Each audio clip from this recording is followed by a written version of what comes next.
Hi everyone! Hope you're having a nice day and that you're as excited as I am about finding out what the prince did in the next chapter.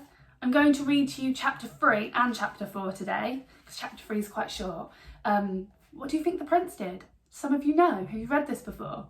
I haven't read this before, so I'm really excited to find out. So chapter 3 is called Mr. Wonka and the Indian Prince.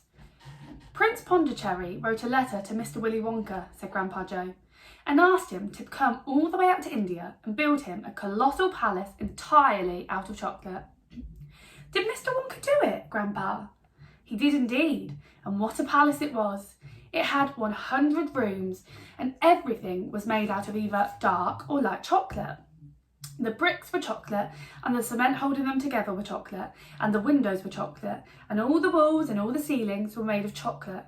So were the carpets, and the pictures, and the furniture, and the beds. And when you turned on the taps in the bathroom, hot chocolate came pouring out. When it was all finished, Mr. Wonka said to Prince Pondicherry, "I warn you though, it won't last very long, so you'd better start eating it right away." "Nonsense," shouted the prince. "I'm not going to eat my palace. I'm not even going to nibble at the staircase or lick the walls. I'm going to live in it."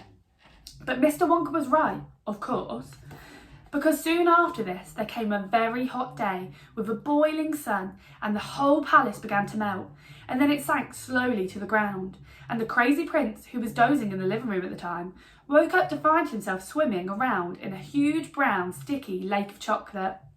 Little chap Charlie sat very still at the edge of the bed, staring at his grandfather. Charlie's face was bright and his eyes were stretched so wide you could see all the whites around. "Is all this really true?" he asked, "or are you pulling my leg?" "It's true!" cried all four of the old people at once. "Of course it's true." "Ask anyone you like, and I'll tell you something else that's true," said Grandpa Joe. And now he leaned closer to Charlie and lowered his voice to a soft, secret whisper. "Nobody ever comes out." "Out of where?" asked Charlie. "And nobody ever goes in." "In where?" cried Charlie. "Wonka's factory, of course." "Grandpa, what do you mean?" "I mean workers, Charlie." "Workers?" "All factories," said Grandpa Joe, "have workers streaming in and out of the gates in the mornings and evenings, except Wonka's. Have you ever seen a single person going into that place or coming out?" Little Charlie looked slowly around at each of the four old faces, one after the other, and they all looked back at him. They were friendly, smiling faces, but they were also quite serious. There was no sign of joke-telling or leg-pulling or any of them. "Well, have you?" asked Grandpa Joe. I really don't know, Grandpa," Charlie stammered. "Whenever I walk past the factory, the gates seem to be closed." "Exactly," says Grandpa Joe. "But there must be people working in there." "Not people, Charlie. Not ordinary people, anyway."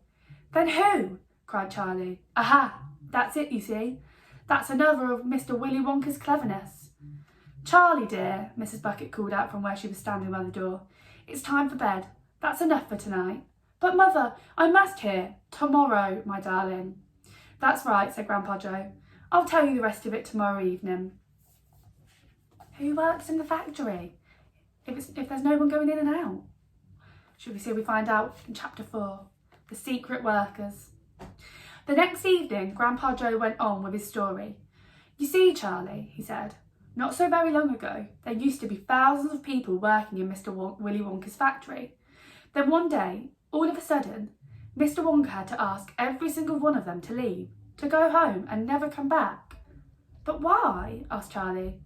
"Because of spies." "Spies?" "Yes. All the other chocolate makers, you see, had begun to grow jealous of the wonderful sweets that Mr. Wonka was making, and they started sending in spies to steal his secret recipes. The spies took jobs in the Wonka factory, pretending that they were ordinary workers, and while they were there, each one of them found out exactly how a certain special thing was made." "And did they go back in their own factories and tell?" asked Charlie. "They must have," answered Grandpa Joe, "because soon after that, Thickle Grubber's factory started making an ice cream that would never melt, even in the hottest sun. Then Mr. Prodnose's factory came out with a chewing gum that never lost its flavour, however much you chewed it. And then Mr. Slugworth's factory began making sugar balloons that you could blow up to the huge sizes before you popped them with a pin and gobbled them up. And so on and so on. And Mr. Willy Wonka tore his beard and shouted, "This is terrible! I shall be ruined! There are spies everywhere! I shall have to close the factory." "But he didn't do that," Charlie said. "Oh, yes he did. He told all the workers that he was sorry, but they would have to go home. Then he shut the main gates and fastened them with a chain. And suddenly, Wonka's giant chocolate factory became silent and deserted. The chimneys stopped smoking, the machines stopped swirling, and from then on, not a single chocolate or sweet was made. Not a soul went in or out, and even Mr. Willy Wonka himself disappeared completely. Months and months went by," Grandpa Joe went on, "but still the factory remained closed, and everybody said, 'Poor Mr. Wonka, he was so nice and he made such marvellous things, but he's finished now, it's all over.' Then something astonishing happened. One day, early in the morning, thin columns of white smoke were seen to be coming out the tops of tall chimneys of the factory. People in the town stopped and stared. 'What's going on?' they cried. 'Someone's lit the furnaces. Mr. Wonka must be opening up again.' They ran to the gates, expecting to see them wide open, and Mr. Wonka standing there to welcome his workers back. But no, the great iron gates were still locked and chained as securely as ever, and Mr. Wonka was nowhere to be seen. 'But the factory is working,' the people shouted. 'Listen, you can hear the machines. They're all whirling again. And you can smell the smell of melting chocolate in the air.'